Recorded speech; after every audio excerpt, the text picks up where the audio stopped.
Good morning, everybody. Dr. Kat Stahl here for Transmission 13 for the Soul Spirit Elite group. So I was battling myself this morning.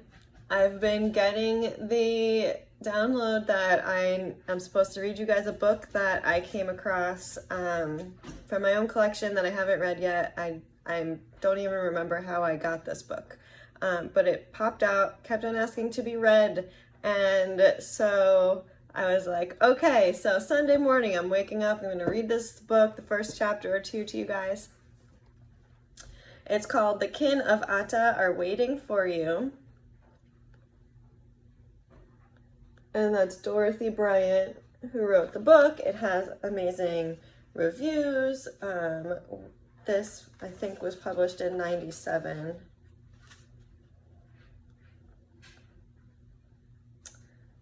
First published in 1971 under the title The Comforter. Excuse my dog digging over there. And there's a little quote, "And the Comforter shall teach you all things and bring all things to your remembrance." Truly Unforgettable by the San Francisco Chronicle. Berkeley Monthly says, "A masterful novel, a beautiful symbolic journey of the soul, the journey of a serious dreamer." This is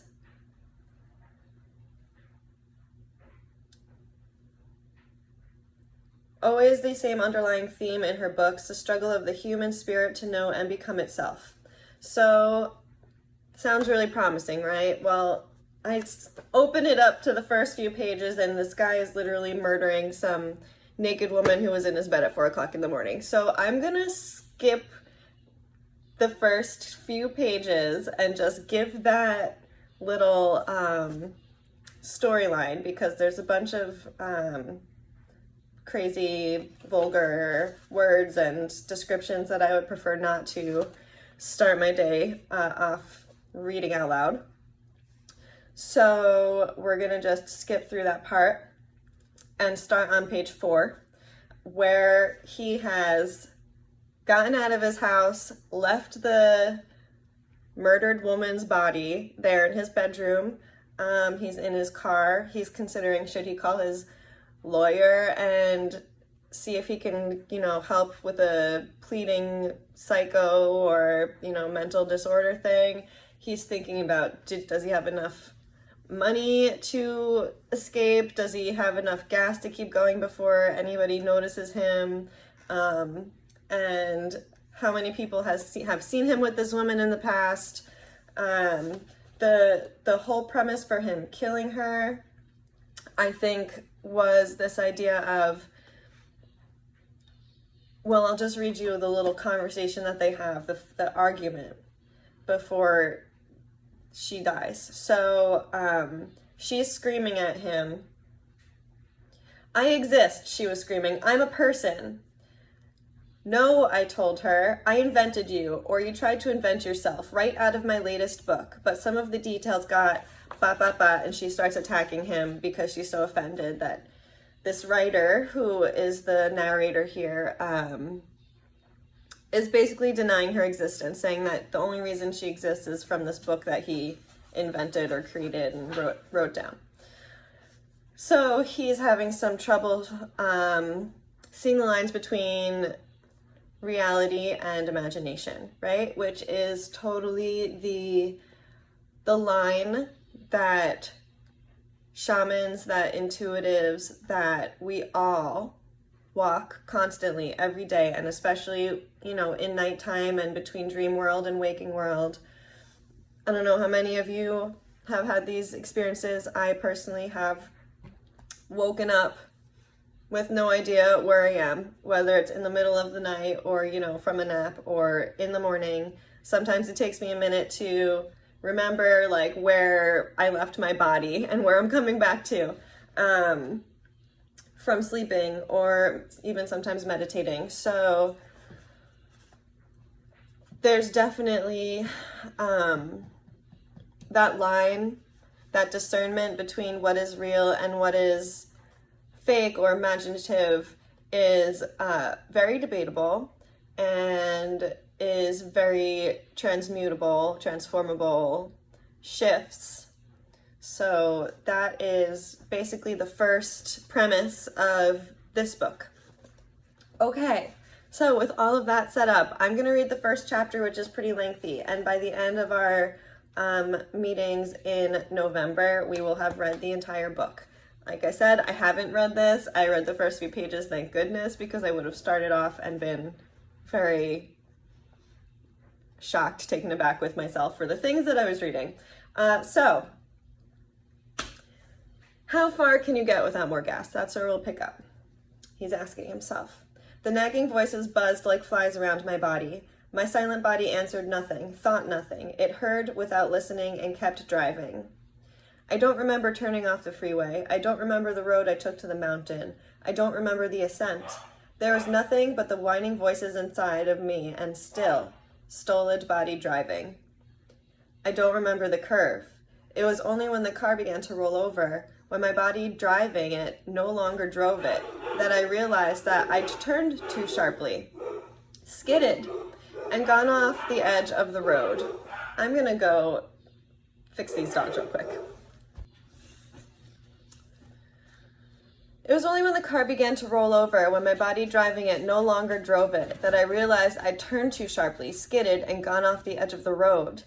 It all happened with incredible slowness. The car shuddered on the edge, then rolled over. I gripped the wheel as my foot lost a pedal and my head bounced against the roof. For one eternal second, the car floated through the air. Then it hit, bouncing on its side, shattering the windows, rattling like tin cans on gravel. Then it rolled and rolled, grating and scraping, rolling as within the car I spun and crashed like cargo broken loose, until I saw the door fly off and felt myself bounced through the open into space. I remember that moment when the car spewed me out, that moment of floating in space. It was in that instant that I first realized I might die, in that instant that my whole being unified into the realization of my own death, not as a theoretical possibility or a far distant probability, not as a word unimagined or repressed, but as a palpable thing, a permanent state. My death. I knew, not with the blind panic of my flight from Connie's death, who is who he killed, but with a clear and rational fear that burst on me like the bright sunlight dawning on that mountainside. I knew that my death would be a permanent plunge into a nightmare. I heard myself scream, not in fear of what might happen, but in the sure horror of knowing. I had never screamed before. It was not a scream, but more like a great howl into which my falling body melted, and then the nightmare swallowed me. My eyes are shut. I am surrounded by shadowy shapes. They close in. I must fight them off, but I must not look at them.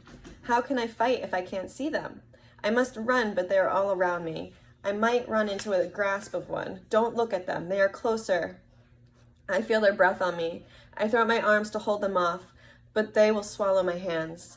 I spin around with my arms outstretched, clearing a safe circle around me. I turn and turn. I spin so the shadows cannot come closer, faster, so they cannot catch my hands. I make a great wind circling around me.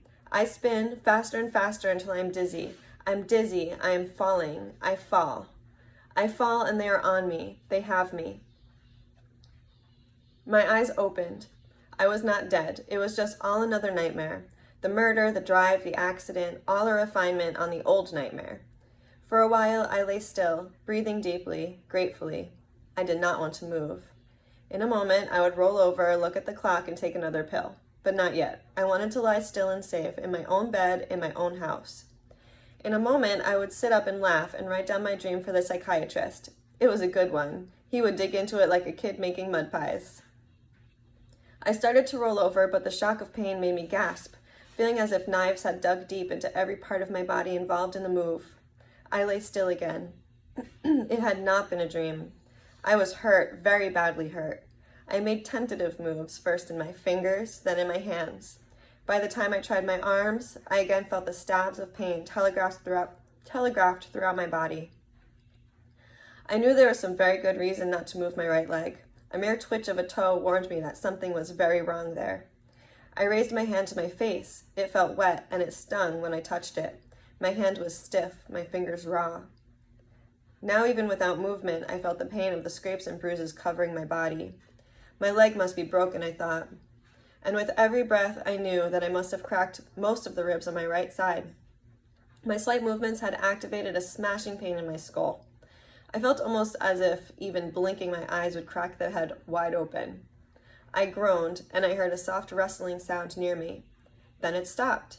Someone had been there and was gone. Where? Who? Where was I? I could see nothing. Everything was absolute blackness and stillness. Brain damage, I thought, blind and deaf. Perhaps I was mute as well. I should try to speak. I hesitated for a minute, stupidly wondering what to say, as if it mattered. Finally, I said, "Hello." It came out in a sharp whisper through my dry throat, but I spoke it and heard it. Only my sight had been affected. I heard the rustling again and managed to turn my pounding head slightly. What I saw made my heart begin to pound as well. It was like my nightmare again. Part of the darkness gathered itself into a shape, 2 shapes, coming towards me. I was helpless. It would do no good to yell, even if I could. I closed my eyes tight and waited. Something touched my cheek. It was cool and wet and smelled like a leaf. A cool drop fell on my lips. I licked them. It was water. I let my lips open and the drops of cool water fell into my mouth. I opened my eyes again, but only saw blackness. I could sense that someone knelt over me, dropping water into my mouth from something that smelled green, like grass or a leaf. I could sense, too, that somebody else was behind the one giving me water, someone perhaps only watching, but I began to feel the presence of the second person even more than that of the water giver. Gradually, my eyelids grew heavy. I thought, I must be in a hospital. The nurse gives me water, and the doctor stands behind watching. But just before I drifted off into a dreamless sleep, I smelled the leaf again, and I heard a low, musical chanting from the figure behind. I opened my mouth to ask and received another drop of cold liquid, this one sweet and aromatic, like rosemary. Then I slept. I don't know how long I lay this way. The darkness remained. There was no day or night. I slept. I awoke to pain and thirst and was given water and perhaps an herb or drug. Sometimes there was only one person with me, the water giver kneeling over me. Sometimes the second one came and I waited for the soft, almost unheard chanting that threaded its way into my sleep. I seemed to hang between 2 dark places, the nightmare of my death sleep and this waking to blackness and shadows out of my sleep. Then I awoke with my head clear and cool. I raised it and felt only a slight twinge, and I realized I was hungry. I said, "I'm hungry," into the darkness. I felt the presence of someone leaning over me, and I smelled the leaf. I opened my mouth to the drops of water.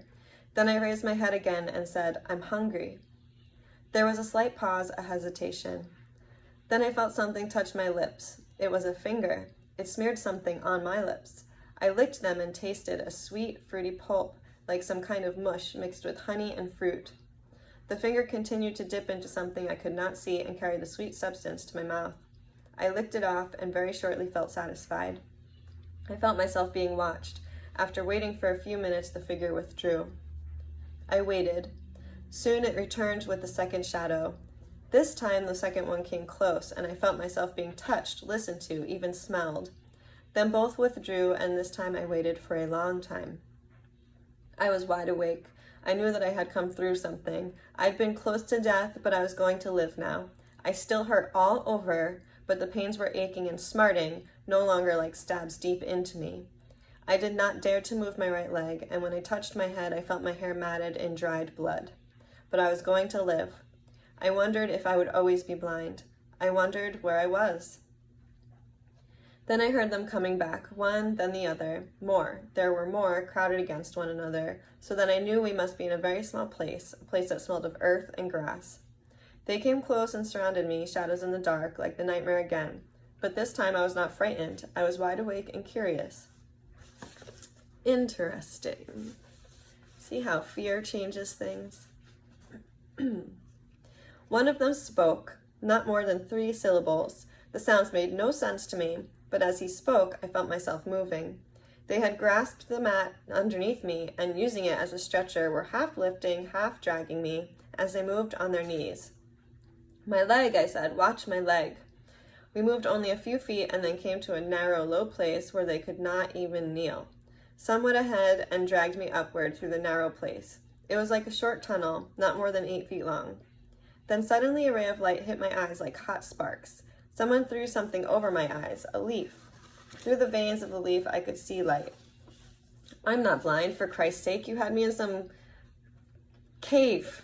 Why didn't you? We were already at the end of the little tunnel. The light had hit my eyes when they drew back the mat and covered the opening. When they got me outside, they stopped again and knelt down beside me.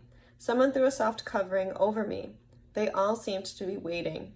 I was breathing heavily. My leg had hurt quite a bit when they moved me, and the shock of the light had really shaken me. They were giving me a chance to rest. Okay, I'm all right, I said. After another pause, someone touched a thing over my eyes. Yeah, take it off, it's okay, I said. Then while they hesitated, I reached up and pulled it off my eyes. I looked into the face of a boy, a broad, fair face with a slight down of a blonde beard. His hair was thick and long, curling down to his shoulders. His face was broad, with high cheekbones, and his eyes were wide and slanted with an oriental fold. He was leaning over me, shielding my face from the sun, so that the sun shone behind his head, lighting up his hair like a halo. I raised my head and looked around. There were 5 others on their knees facing me. They nodded their heads at me. Then they stood up and picked up the mat again. This time the pain in my leg was worse. My head fell back and I groaned, looking at the sky as we moved. Now that no one was shading my eyes, the brightness of the sun hurt them. I squinted and tried to keep my legs still, and I looked around to see where I was. Do you guys speak English? The blond boy turned to me and gave a shrug. I was aware of passing people who stood looking. A naked brown child ran alongside, looking into my face. Then my leg must have been jolted, and the pain shot through me, knocking me out. The next time I woke up, I was alone. I was lying in some kind of tent shaped like a dome. Above me, I could see a framework of wooden branches, and over them a covering that looked like woven grass, like the mat I was lying on. The dome was about 20 feet in diameter and contained nothing but some kind of rough blankets hanging from the framework. Near the ground, the tent covering was loose, a series of woven mats hanging in separate flaps. One of these flaps had been pulled back, letting in some light. Light came through cracks in the mats above, too. The floor was hard dirt covered with some kind of fern. Otherwise, the place was bare, cool, and quiet, permeated with the smell of the leaf from which I'd sipped water. I propped myself up on my elbow. My head ached only slightly. I was naked, lying on another woven mat. It felt sticky. Between my body and the mat, someone had stuck some wet leaves, and wet leaves were stuck to various parts of my body. I lifted one of them and found a bad gash, which had started bleeding when I moved the leaf. I pressed it back into place. Around my leg, grass had been woven into a lacy, stiff stocking. Beside me on the ground was a light blanket, a pile of fruit that looked like some kind of green plum, and a broad leaf with a pink, pasty substance on it. I dipped my finger into the paste and tasted it. It was the same as what I'd licked off the boy's finger in the dark. I ate everything, including the leaf, which was tender like lettuce. Then I covered myself with the blanket and waited for someone to show up. As I waited, I speculated on where I might be. I could imagine only 2 possibilities. One was that my car might have been found by some Indians who took me to their reservation. But I didn't know of any Indian reservation nearby. Besides, the blonde boy didn't look like an Indian. And of course, we're talking about Native Americans here, and this is an older book. The other possibility, which made more sense, is that I'd fallen into some kind of rural commune. I'd heard that these places, these back-to-nature people, I've heard about these places, these back-to-nature people going out into the country and growing food and living out of doors. They shunned publicity, so there might be a group living quite close by without me knowing it. But neither explanation dealt with the fact that they didn't seem to speak or understand English. I was thinking about this when the opening darkened and someone came in, a woman. She was black, not just brown, but almost a true black, and tall, with coarse brown hair and a long braid that fell over one shoulder. She wore a colorless tunic that hung to her knees. I remember that the men who carried me wore the same thing. As she walked toward me, smiling, she had sharp pointed features, a long nose, a long face with a pointed chin.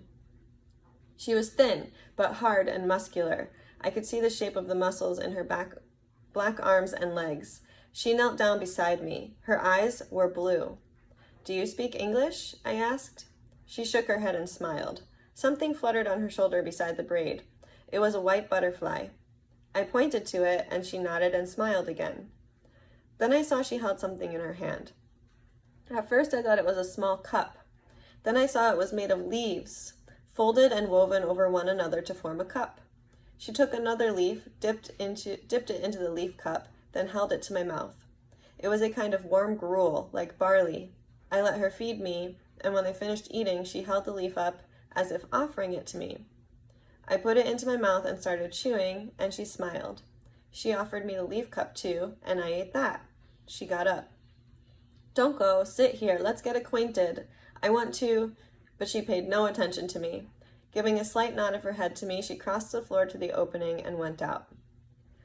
A few minutes later, the boy with golden hair came back, followed by a small yellow dog. He had a handful of wet leaves, and he changed some of the ones on my cuts and scratches. Then he sat down on the floor a few feet away from me. The dog sat down next to him and fell asleep. "You can't speak English," I said, just to be sure. He smiled at me and shrugged. He stayed until late afternoon, when the glow coming through the opening between the wall mats turned red, then faded into gray. Then he left me. I was alone for several hours as it got dark. He then came back. He carried a bowl that looked as if it had been hollowed out from wood. He held it out to me, then reached towards his penis, holding the bowl up. I rolled over on my side and managed to pee in the bowl without spilling much. He picked up the bowl and left. As soon as he was gone, a whole troop of them marched in, as though they had been waiting for me to finish. I recognized the black woman by her height and the way she moved. But there was not enough moonlight turned 2 pages, or starlight coming through the opening to make out the others. I counted 11 figures, one of them very small.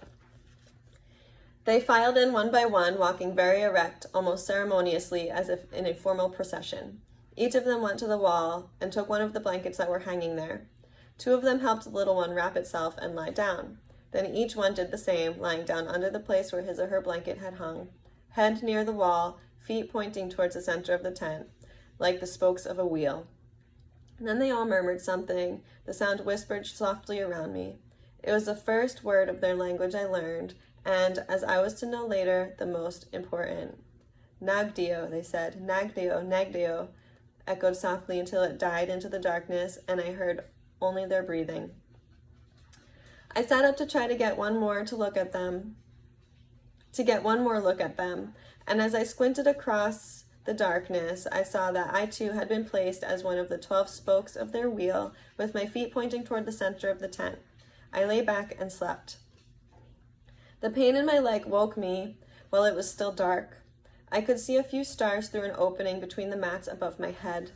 I watched the sky slowly fade. At the first graying of dawn, they began to move. The first was an old, bald man, perhaps in his late 50s.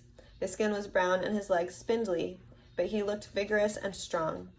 I recognized him as one of the men who'd carried me out of the cave. He took off his blanket and hung it on one of the supports of the tent. By that time, the black woman was up too.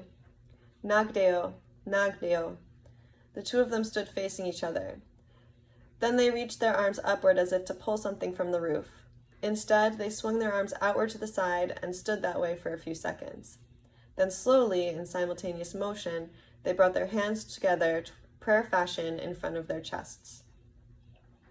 As they stood that way, the bald man began to talk. I recognized his voice. It was the one that had chanted over me in the dark. This time he did not chant. He seemed to be telling something conversationally. But this was not a conversation. The black woman stood attentive, listening. His voice trailed on softly. As he spoke, a black bird flew in between the mats on the sides of the tent. It flew straight to him and perched on his shoulder. After a while, he stopped talking. There was a slight pause before the black woman started. She spoke only for a few minutes, and he listened just as attentively and silently until she finished. Then they nodded at each other, dropped their hands to their sides, and walked out of the tent. I heard the soft splash of water outside. They were washing. Gradually, the others rose in the same way and went through the same ritual. There were a boy and a girl in their teens who grinned. There were a boy and a girl in their teens who grinned at each other throughout the whole thing, and when they were finished, kissed each other and held hands on the way out to wash up. The girl was the first I'd seen who looked distinctly Indian, with a broad face and thick, coarse hair. But the boy looked almost Greek, like one of the old statues I'd seen in museums, except that his hair was kinky and red. The golden-haired boy went through the ritual with a child who couldn't have been more than 3, who yawned and sucked its thumb the whole time. Then the child mumbled, and the boy listened as attentively as if he were hearing the most important thing that had ever been told to him. I watched a huge man get up. He must have been nearly 7 feet tall and built thickly. His head was a mass of bushy black hair, and his eyes were almost covered by bushy eyebrows. He made his little speech in a guttural voice to a bony creature whose sex I could not make out. He or she was so old as to be almost hairless and so skinny that no body contours showed. Another one, even older, mumbled to a woman with a white kitten perched on her shoulder. She was about the same age as the man with the black bird, the one who had chanted at me. He came back into the tent as she spoke, and when she had finished, he took her hand and they left the tent together, with the cat and the bird eyeing each other from the shoulders on which they rode. Then a naked boy of about 7, at first I thought it was a girl because of long hair until he came close enough for me to see that was not the case, went through the whole thing with me, chattering as he stood with his hands clasped in front of me. When he was through, he looked at me and waited.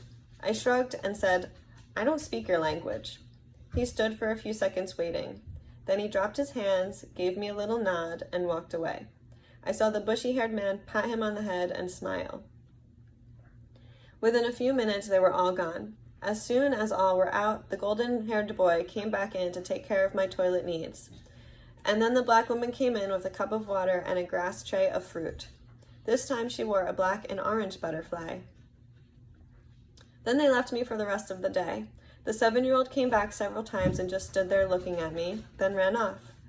Once, when he saw that I'd eaten all of the food, he ran away and came back with the oldest one, who brought another tray of food. I suppose the 7-year-old had been assigned to keep an eye on me and let them know if I needed anything. After a couple weeks of this, I'd have climbed the walls if I hadn't been sure that I'd bring the whole tent down on me. I'd never been so completely bored. I'd never spent so much time alone. I started dragging myself around the tent. I dragged myself to the opening and looked out, but I couldn't see anything but a low stone wall. Besides, I was naked except for the blanket, and that kept me from going far. I kept the blanket off most of the time because it was a little rough on my healing skin. It too, of course, was woven from grassy fibers. The people in the tent seemed to take turns caring for me. Except for the early morning ritual, they didn't talk much, but they seemed to understand my needs. After I crawled to the doorway, the black woman brought me one of the tunics they wore. It was woven from a softer grass fiber. Actually, it was a long strip with a hole in the center, which fit over the head. Then the tunic was wrapped around the body, front over back, and tied around the waist with a braided cord. I put that on, and in the morning, after they all had left the tent, I dragged myself to the doorway and sat there in the sun. I could see the sky, some other dome tents, and the series of low stone walls, about 3 feet high, with trees and ivy growing among them. People, like the ones in my tent, passed by on their way somewhere, occasionally hopping over the stone walls, but more often walking along the paths between them and the tents. As these people passed, they nodded to me and sometimes uttered the greeting, "Nagdeo," but mostly they were silent.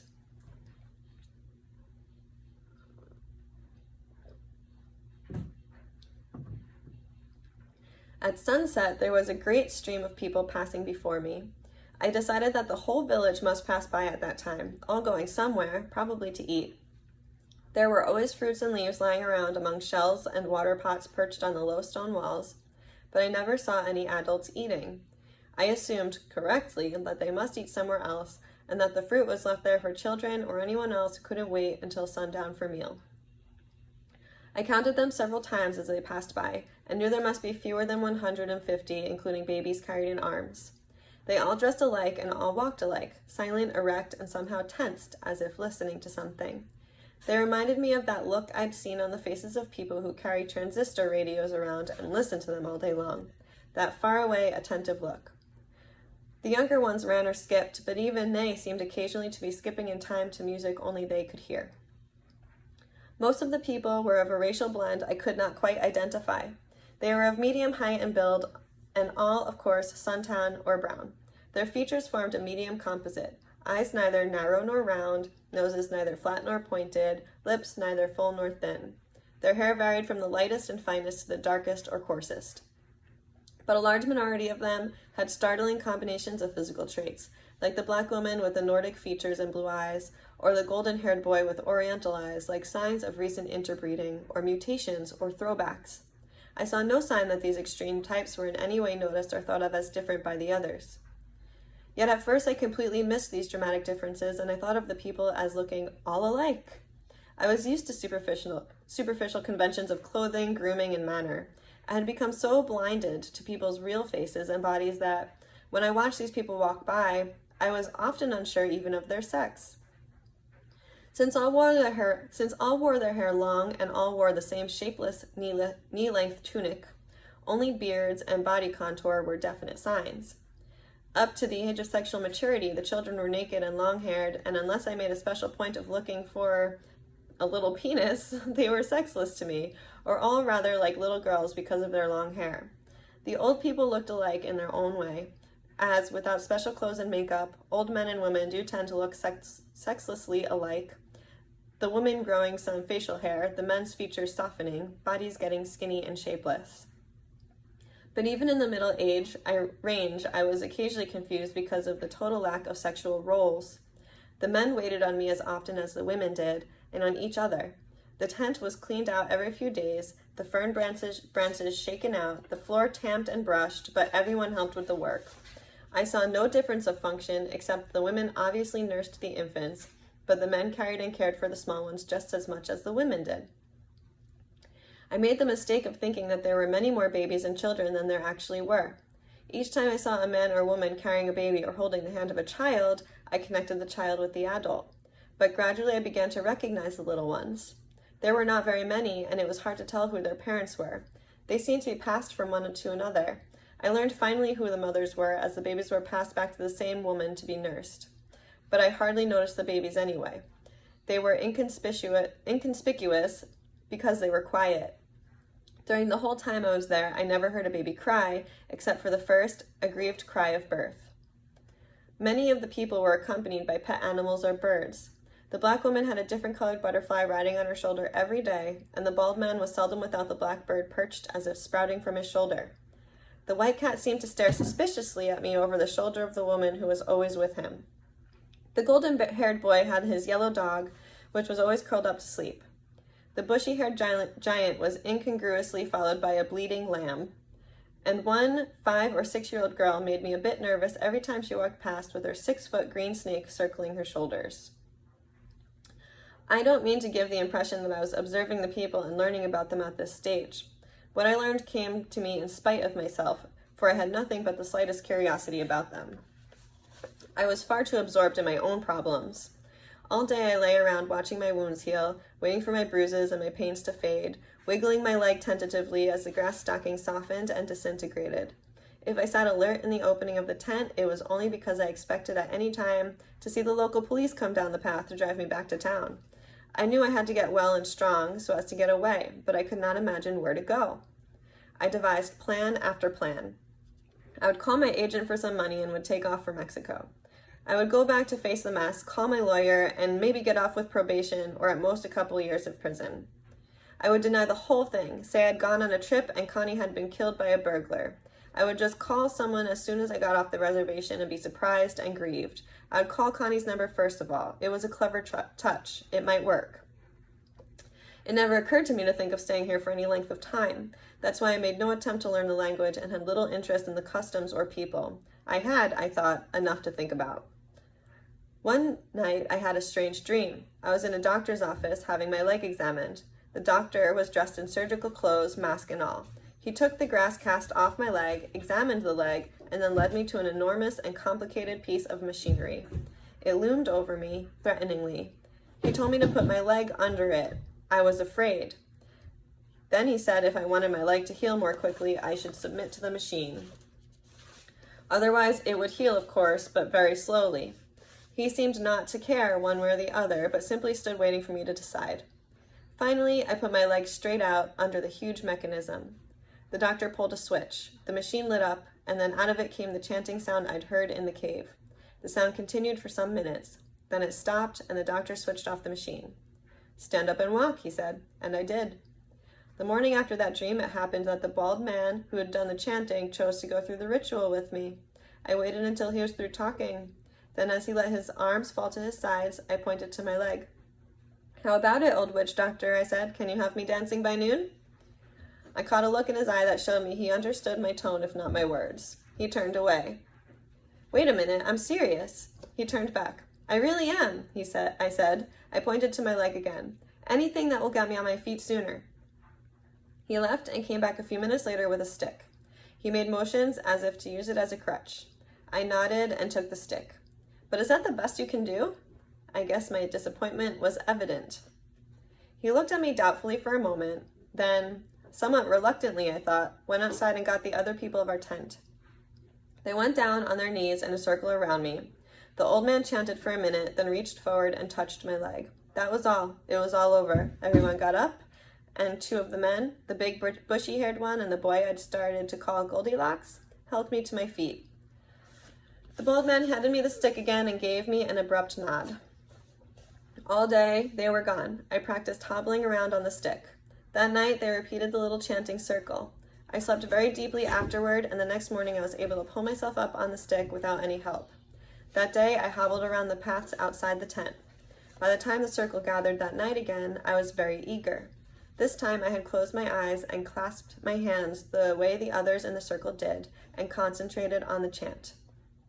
When I woke up the next morning, I could stand without the stick.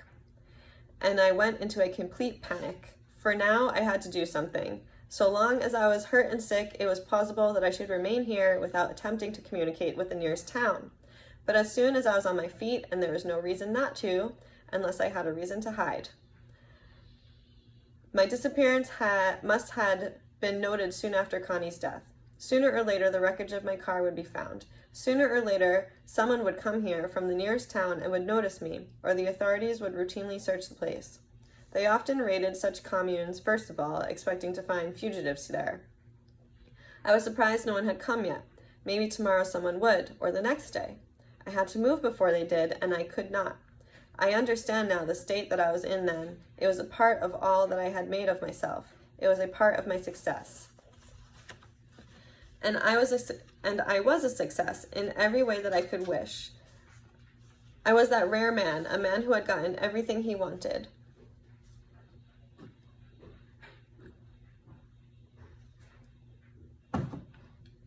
I had shown my writing talent early, while I was still in high school. I won prizes. My talent was combined with a flair for taking tests, that quick, superficial ability to outguess the pedantry of mechanized stupidity that passes for intelligence. It got me scholarships to good colleges. Of course, I edited the paper, the school paper, and the literary magazine, and I published my own poetry before graduation.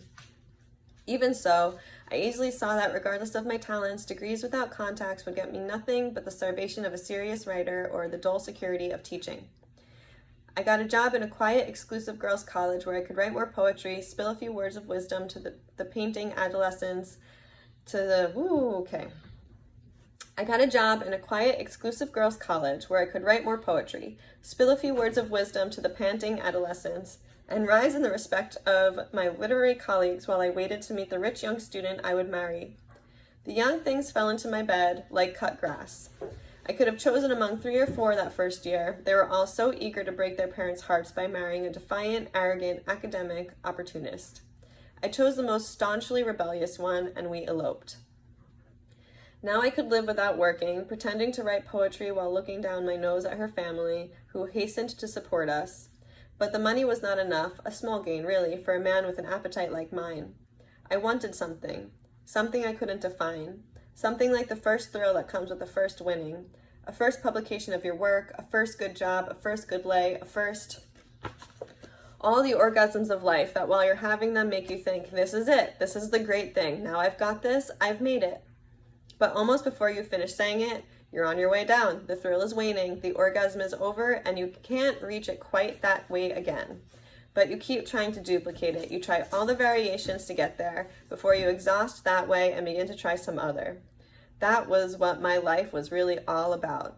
The lower I sank, the higher I was trying to reach, trying to live life on that orgasmic plane, clutching and trying to hang on, falling and trying to get back.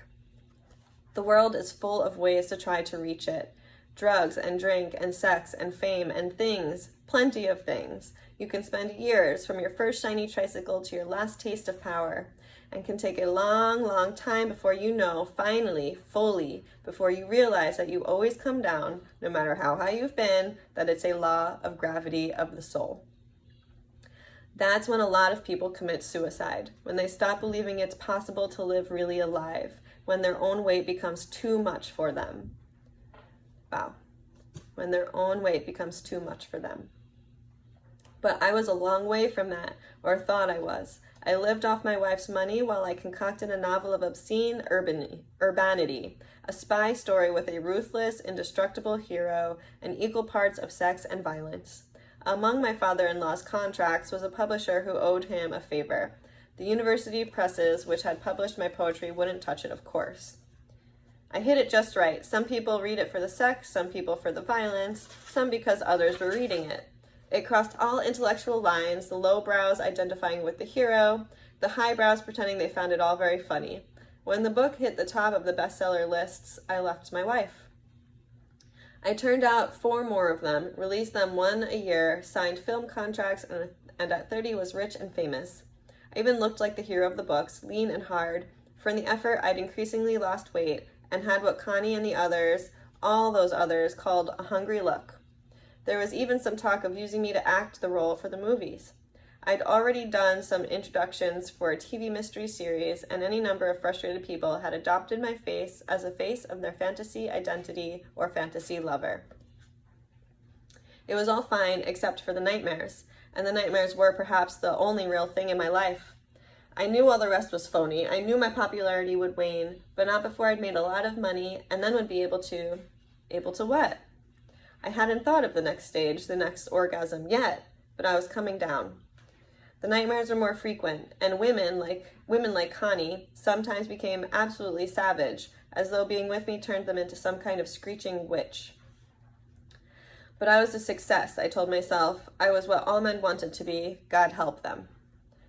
I hardly left the tent that day, not even to stand in the opening. I rehearsed my story. I had decided to try the trip story. I'd gone away for a rest, telling Connie she could use the house while I was gone.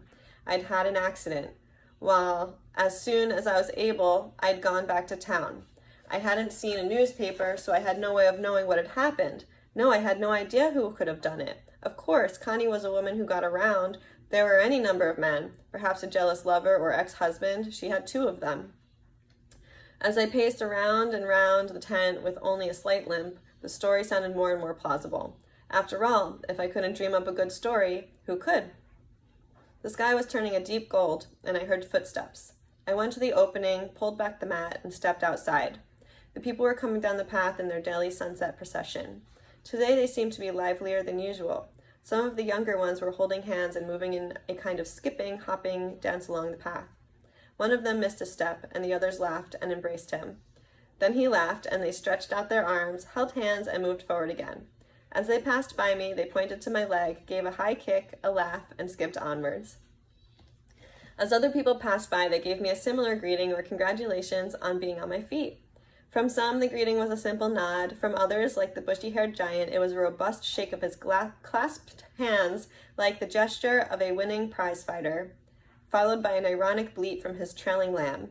I felt like an important dignitary before whom all the people were passing in review. As they passed, some picked up seashells which sat on top of the wall.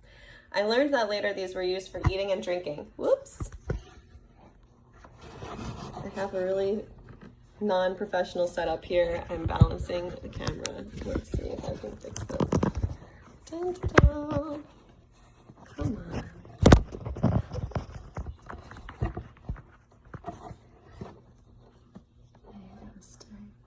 Let's see if it will stay. Okay.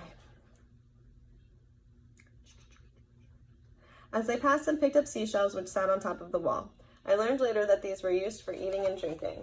Afterwards, they were returned to the stone walls where the sun bleached them clean and where they caught rainwater and were available for a drink or a wash. When the black woman, the bald man, the cat woman, and Goldilocks came by, they stopped and stood beside me. They seemed to be waiting for everyone else to go. When the path had been empty for a few moments, Goldilocks took my hand and drew me away from the doorway to the center of the path. He put my hand on his shoulder.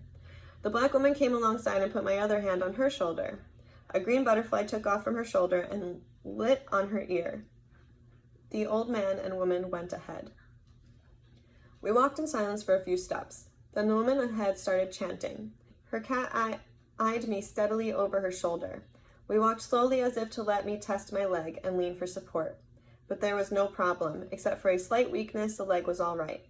The path curved. It seemed to curve always to the left. We were walking in a circle, a continuously narrowing circle. Along the path were other tents like the one I'd been in, and I could see our destination in the center of the narrowing circles marked by the low stone walls. It was a huge pointed tent, like an Indian tent, built up on a slight rise. The tent was uncovered. The great logs of trees pointed upward and came together in the center, but there was little covering, no matted roof. We came around one more turn, and the low stone wall ended at a wide, clear pool with stones lining its edges. The old man and woman went to the edge of the pool, scooped up water in their hands, and washed their hands and faces, taking care to spill the water over the plants growing round the pool, not actually washing themselves in the pool. After washing, they scooped a few drops of clear water into their hands and carried it forward. The three of us followed their example. Beyond the pool, the path now led up the rise toward the huge skeletal tent. As we climbed upward, I leaned more heavily on the boy and the woman. The old man and woman went on ahead, both of them chanting as though they had forgotten us. I stumbled over something and looked down. It was a tree root. The black woman sprinkled her little handful of water over the exposed root. The others were doing the same, sprinkling their few drops of water on the exposed roots or the ground around a great old tree that now stood before us. I had never seen a tree like it. Its roots had spread out for yards beyond the path, and its trunk filled the path, which was at least 8 feet wide. Its bark was nearly black and deeply rutted and gnarled. Starting from a height of above 5 feet, branches twisted outward like a roof, then curved upward.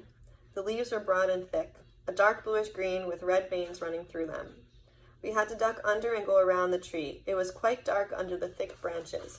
We climbed carefully over the roots until we reached the other side, the entrance to the tent.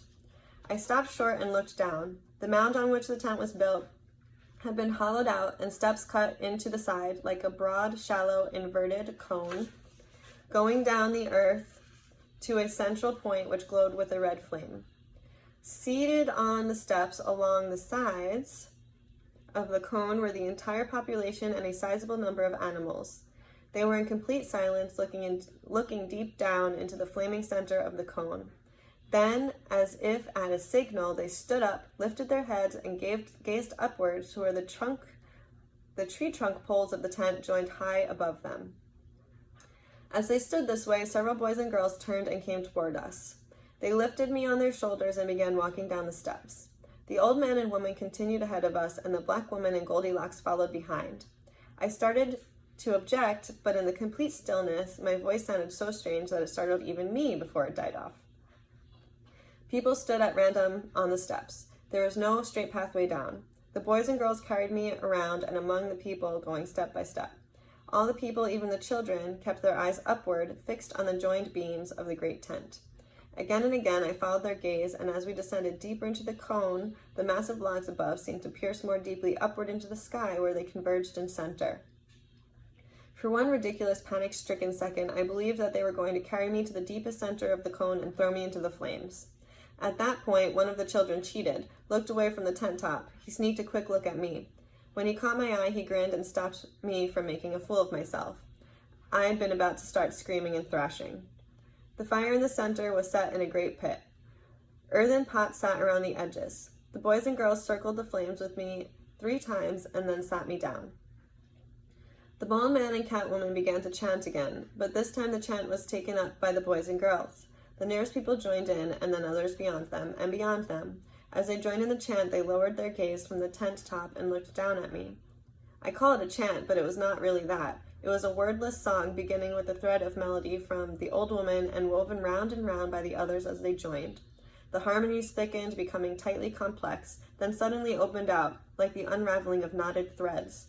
The melody moved to higher and higher pitches, the harmonies thickening at each rise, until suddenly all the voices landed on a high note of unison that pierced like a bright light. Then silence.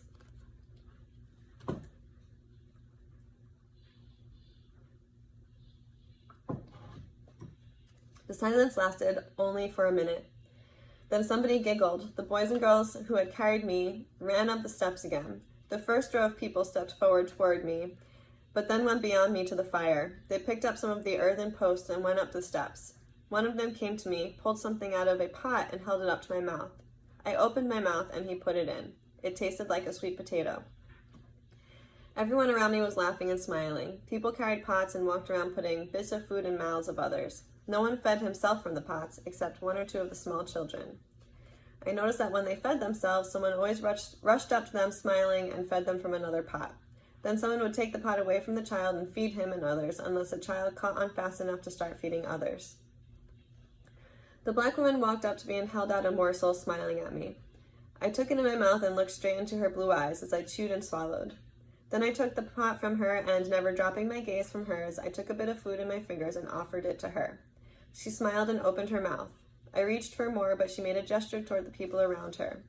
They were looking at me expectantly, as if they wanted me to feed them. When I walked around putting food into their mouths, they laughed and clasped their hands and made general gestures of delight. I suppose that they considered it a special honor to be fed by me, until I noticed that they made the same gesture when a small child stopped feeding himself and held out food toward others.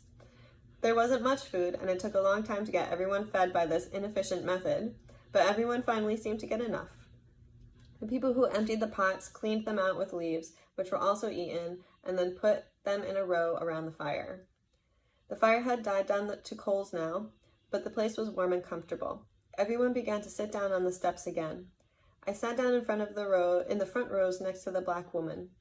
There were some murmurs, but generally everyone was getting quiet, as if they expected something. When everyone was seated and quiet, the woman with the white cat stepped forward. Somebody put a thick mat on the ground near the fire. She sat down cross-legged on it and began to speak. It was the first time I'd heard anyone talk at that length. I couldn't understand a word, and I couldn't identify the language, yet I felt I should be able to. It reminded me of the time I had tried to practice my high school French on a native speaker, a boy who was visiting the States and could speak no English. What he spoke sounded like French, sounded like something I should understand. The structure of the sentences made sense, but the words did not. I could not understand a thing he said. I learned later that he spoke a provincial dialect. This is how I felt listening to the woman as she droned on and on. The language was familiar, but I could not understand a word. It was English, yet it was not. It did not sound like any foreign language. The rhythms and word order somehow made sense to me, but I could not understand the words. The red glow from the coals grew dim, and we saw the woman only by starlight. She held up one of the pots near the fire and, still talking, reached into it. Drawing her hand out, she sprinkled some sparkling drops over her head. I blinked, and they were gone. Her voice droned on. I must have fallen asleep. I felt myself being lifted, and I woke up. It was completely dark except for the stars that showed between the tent poles above.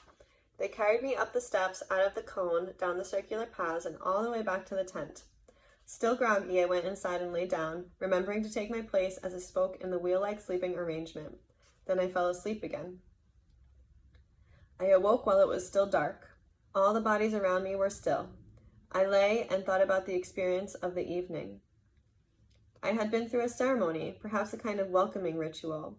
Whoever these people were, they were not an Indian tribe or a group that had fled the city. But who were they, and where was I? Their welcoming ceremony was harmless enough, but it implied that they expected me to stay and might even keep me here by force.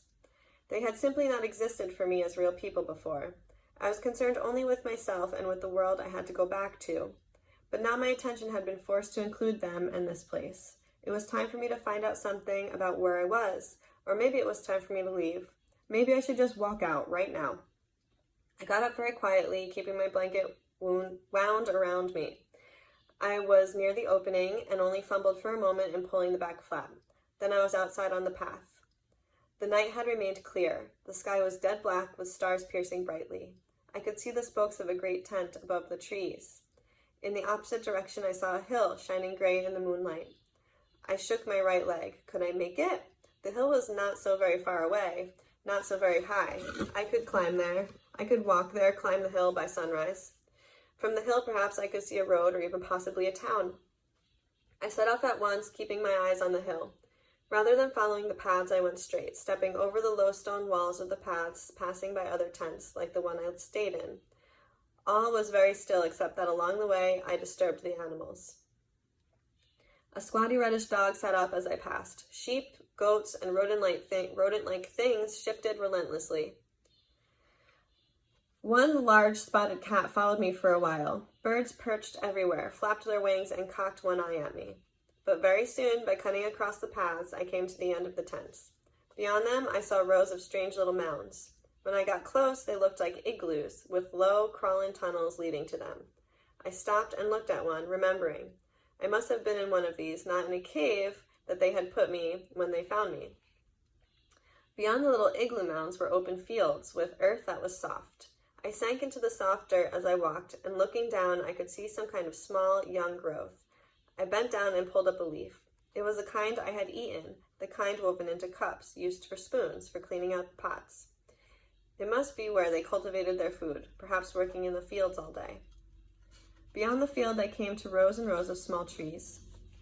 Gradually, the trees became thicker, and there were more bushes among them. I lost sight of the hill and could only guess at where I was headed. I sat down to rest several times. My leg was very tired. Then I saw that the ground sloped upward slightly. I knew I had reached the base of the hill, and that thought gave me a new burst of energy. I pushed upwards, panting as the climb became steeper and steeper. The hill was higher than I thought, but that only meant I would see more when I got to the top. The sky was fading. Before long, the sun would rise, and at about that time I would reach the top of the hill. It was easier now because I could see better. The trees were thinning out, and the ground was quite light. I began to feel the warmth of the rising sun on my back. The ground was grassy now. The top of the hill I could see ahead of me, a grassy plain from which I could be able to look in all directions. The sky beyond it was pale blue now, and I had gotten my second wind. I hardly panted at all as I gave the last pull upward that landed me on the edge of a meadow on the top of the hill. The first thing I saw was the face of a small brown goat that stood looking intently at me, as if it had been expecting me. It watched me for a moment, then in quick leaps crossed the meadow and disappeared. I turned around and looked toward the horizon behind me. I felt my breath knocked out of me as no climb could have done. I looked to my left, to my right. I ran, as well as I could, limpingly run, across the meadow toward the west and looked. I rubbed my eyes. Then I walked along the edge of the meadow, circling the entire flat top of the hill, scanning the horizon in every direction. When I came back to the point where I had started, I sat down in the grass, sat very still, waiting for the reality of my vision to sink into the reality of my mind. On the horizon, as far as I could see, in every direction, was water. I was on an island. And that's chapter 1. We will work on chapter 2 when I feel inspired again, or really, highly pressured by intuition to continue this book for you guys. I hope that it gave you some good food to chew on mentally, and I will see you next week. Have a happy week.